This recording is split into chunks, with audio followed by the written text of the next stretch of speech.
Guys मैं आप सबको हमारे इस नई वीडियो में स्वागत है। गाइस वीडियो देखो गाइस, हम भाई साइकिल से आए हैं और अभी हम बैलों के लिए घास फूस लेकर जाएंगे। गाइस चलिए गाइस, मैं आपको अपने खेत का क्या क्या लगाया फसल वो सब कुछ आपको दिखाऊंगा। और ये रहा गाइस हमारा खेत, टमाटर गाइस यहाँ पे, और ये देखो टमाटर सब कुछ है, बैगन, और यहाँ पे गोभी, और यहाँ से आपको भाई नज़ारा ही कुछ अलग दिखेगा।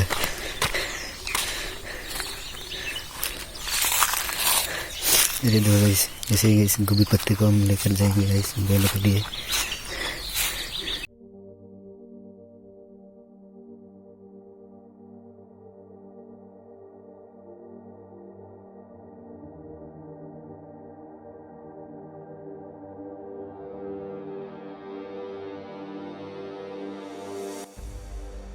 अगर अच्छा लगे तो लाइक और कमेंट्स कर लेना गाइस।